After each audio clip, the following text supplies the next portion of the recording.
আজি গাহরি মাংসের সঙ্গে কাঁঠালের সবজি বানাবো বলে কি ঘরের গাছটায় দেখছি বড় ধুনিয়া ধুনিয়া কাঁঠাল লাগে আর ঘরে গাছের যদি কাঁঠাল লাগে তো গাহরি মাংস লাগে বানাতলে কিসের আর নেই তো সে ভিতরে গেলি আর ভাবছি গাহরি মাংসের সঙ্গে আজি মজা আছে বানাবো তার সে যে লগে লগে ভাতও পাতি দিলি আর আজি ডাঙর সসপেনে ভাত পাতা হয়েছে মানে আজি হাঁড়ে ঘরে ভাত খাবার কারণে আলুই হাঁকা হয়েছে তার সেদিকে লগে লগে গেলি আর ভিতরে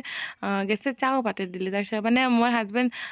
কাঁঠাল কাটি আহে ন তো ওকে অলপ চা চা দিয়ে অলপ ফুসলা টুলা কাঁঠাল কাটি আহে যেহেতু হাঁটা বহুত বেশি আঠা আহে তার সেদিকে লগে লগে চাটা বনে গিয়ে আমার রেডি হয়ে গেল তারপরে বাইরে যাইকে দেখছি যে মানুষটা নাইকে এদিকে কাঁঠালটা রাখে দিয়েছে আর কোন দিকে চলেই গেল তো মুই বলছি মুই বলে ভিতরে ঢুকবো হে লাগে তারপরে আগু দিকে যাইকে দেখছি তো ও বলছে এই কাঁঠালটা বলে বহুত বেশি আঠার হয় ওটার কারণে বলে অলপ দিয়ে রাখে দিলি আরও আগু দিকে যাই দিতে মানে ও মানে মই আগায় থাকলে কিবা কিবি বলে ফুসলাই দিয়ে তো মুই বলছি হবে হবে চাটা খাবি আয় নাই তো চাটা ঠান্ডা হয়ে যাবে তোর সেদিকে চাটা খাতে আলে আর আমাকে বলছে তুই চা নাই খাবি নাকি মুই বলছি হবে মই চা নাই খাবো আমাকে মিঠাইটা দিলেই হবে তারপরে আমি মিঠাইটা লেকে ভিতরে চলে আইলি এদিকে কাঁঠাল সিজাই রেখে দিয়ে ওটা ওলাইলি তাৰপিছত লগে লগে দিয়ে কাঢ়াইও পাতে দিলে আৰু সিহঁত তেল দি দিলে তাৰপিছত ভাবছি আজি চুলাটাও বৰ ধুনীয়া মানে চুলাটাই আগুনটা মানে বৰ ধুনীয়া জ্বলছে আৰু এদিকে গাহৰি মাংস বা কিবা একটা মাংস ভাজিলে আৰু আগুনটা যদি ভাল জ্বলে তো একদম মাংসটার টেস্টটাই বেলেগ হৈ যায় নে তাৰপিছত এদিকে মই কেঁচা জলকীয়া কেইটামান মিক্সিয়ে পিছে লিলি আৰু এদিকে মানে প্ৰথমে চব মানে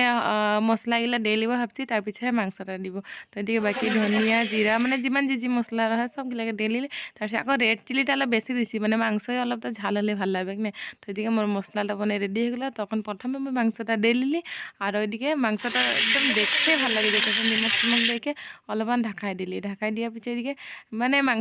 মাংসটা দেখে মানে এরকম লাগছে যে আমার কোনো নাই দিলে হবে মু বলছি নাই কাঁঠালটা ইমান কষ্ট করে লাঠা চাটা লাগাইকে কাটাইছে ওটা নাই দিলে কাহা হবে তারপরে কাঁঠালটা দিয়ে অলপমান দেরি ভাজে লিলি আর এদিকে ঢাকা দিলি তারপরে ঢাকনিটা ঘুরাইকে গরম পানি এক বাটি দিয়ে দিলি তারপরে অলপমান ওটা সিজতেলে আকৌ একবার ঢাকাই দিলি তারপরে এদিকে ফাইনালি সবজিটা বনে রেডি হয়ে গেলো তো এটা সবজিটা কীরকম হয়েছে এটা টেস্ট করবার কারণে আমি আমার হাজব্যান্ডকে হেঁকালি আর ওকে 2 পিস মাংস আর কাঁঠাল 1 পিস মান দিয়ে দিল তারপর ওকে বলছি বল কীরকম সব ঠিকই হয়েছে না তো বলছে একদম মজা হয়েছে ঝাল নিমখ সব ঠিক হয়েছে আর এটা ভিডিও আপনার আর লগ পাবো নতুন একটি ভিডিও তখন লিখে বাই বাই।